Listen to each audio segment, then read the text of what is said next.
Buenos días, mi nombre es Valentina Arias de primer semestre y el día de hoy les hablaré sobre el divertículo ileal o divertículo de Meckel.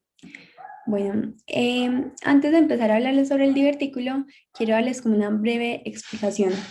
En la primera semana de la gestación ocurre obviamente la fecundación. Ya con la fecundación se da la formación del cigoto y este va a segmentarse hasta llegar a la mórula. Ya en la mórula se va a formar una masa celular interna y una masa celular externa que juntas formarán en la mitad la cavidad del blastocisto o blastocele, porque así se puede llamar. Ya el blastocisto sale de la zona pelúcida donde se encontraba y a esto le llamaremos eclosión. Y de este blastocisto surgirá el hipoblasto, específicamente del embrioblasto, porque el trofoblasto hará mitosis, formará el sinsitio trofoblasto y pasará a llamarse también citotrofoblasto, como podemos ver aquí. Listo. En la segunda semana de la gestación, el hipoblasto, que había sido producto del embrioblasto, va a hacer mitosis pues, y va a estimular también a la masa celular interna a formar el epiblasto. Y ese epiblasto, las células laterales van a hacer mitosis y van a formar algo que se llama la membrana amniótica. Y como se formó la membrana amniótica, adentro de ellas tendremos la cavidad amniótica. Simultáneamente, el hipoblasto hace la mitosis y forma la membrana exocelómica. Y como esta se formó, pues se formará la cavidad exocelómica. El hipoblasto vuelve a hacer mitosis y forma el mesodermo extraembrionario. Entonces, ¿qué es lo que pasa acá? Comienzan a darse las vellosidades, que van a ser las que nos van a permitir nutrir al feto. ¿Y cómo dan esas vellosidades?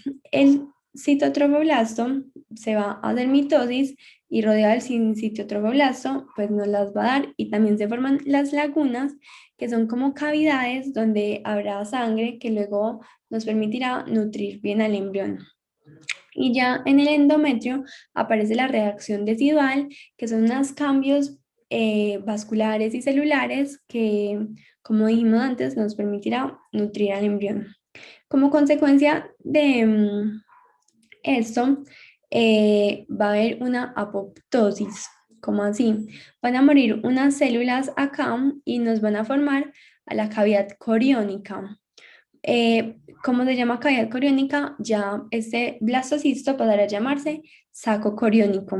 Y como podemos ver acá, se forma un tallo de conexión o pedículo de conexión que será el futuro cordón umbilical. Y el mesodermo extraembrionario se nos dividirá en visceral y somático.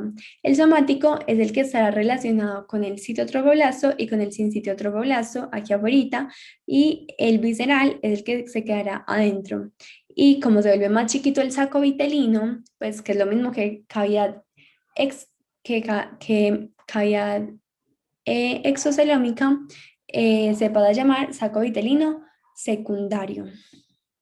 Bueno, en la tercera semana pasa algo muy importante, que es que se da la gastrulación. ¿Qué es la gastrulación?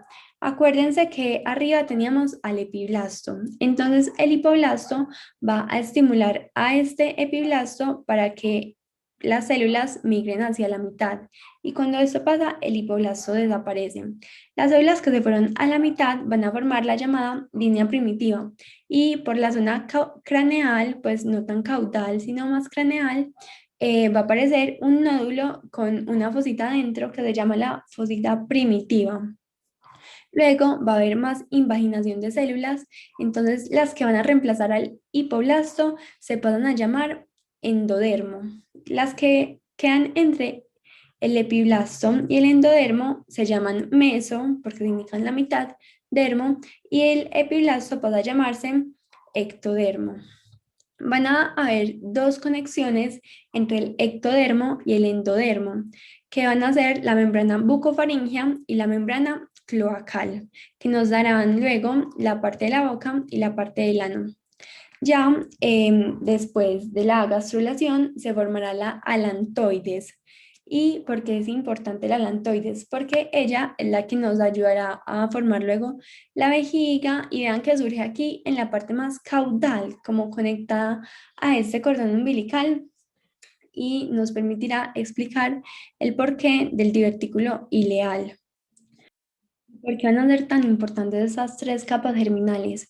Porque el ectodermo nos va a dar todo lo que es el sistema nervioso, el tejido epitelial, pues la piel, los epitelios sensoriales y las células germinativas primordiales. Ya el mesodermo nos dará lo que es cartílago y huesos, tejido muscular, tejido mesenquimatoso, tejido conjuntivo, las riñonas, los gónadas, las paredes corporales, los vasos sanguíneos y el tejido sanguíneo. Y el endodermo, que es el que nos importa en el divertículo ileal, nos va a dar los epitelios del tubo digestivo y de glándulas anexas como el hígado, el páncreas y también el epitelio de las vías respiratorias.